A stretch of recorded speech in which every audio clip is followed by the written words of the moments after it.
you said the recent arrests were a cynical move by Abrahams. If you wouldn't mind expanding on that, and then a little bit more on the role of the Sunday Times in this whole story, and whether you're going to also take them to court. Yeah, I'm just going to say maybe you can explain about what Johan and a group of people, among them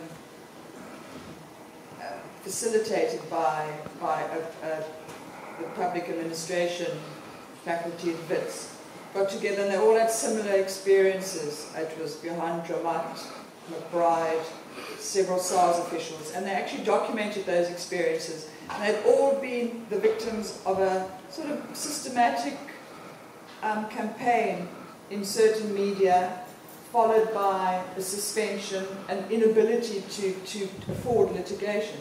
Right?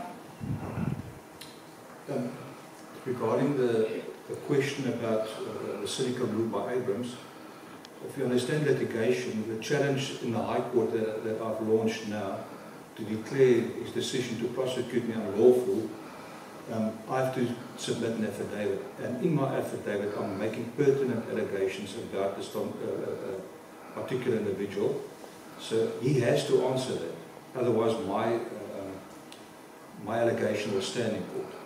So I'm expecting him in his answering affidavit to tell me, well, you're wrong, I've now decided to prosecute this individual. But the fact of the matter is that recommendation has been lying on his table since March last year. That's why I say it's a cynical move, a strategic move from his side now to preempt what's going to happen in court. The second question with regards to the Sunday Times, I did report into the press ombudsman.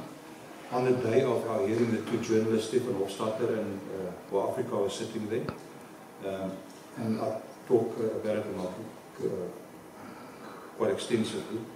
There's this particular narrative in the so-called SARS road squad, the so-called, and I say so-called, the so-called rendition matter with General Dramat and Shadrach Sabia, and the so-called death squad. I'm telling you, there is no rogue squad, there is no rendition, there was never any rendition, and there is no death squad.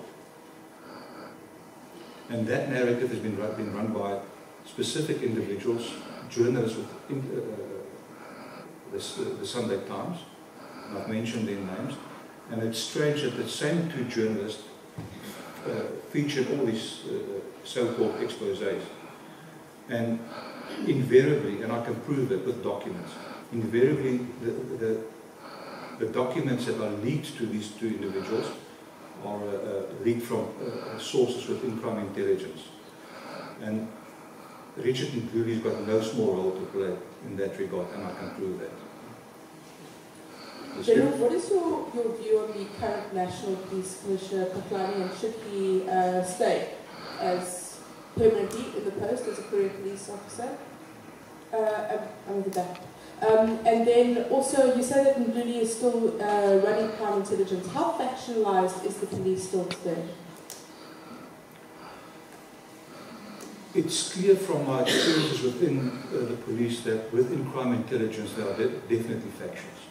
I mean, I had a lot of cooperation from certain individuals within crime intelligence in our investigations, but there are definitely factions within crime intelligence which I will call them a Ngluly faction. With regards to the question about the current National Commissioner, I don't know him personally. What I've seen in the media, I like. I don't think it's my place to say whether he should become the permanent National Commissioner or not.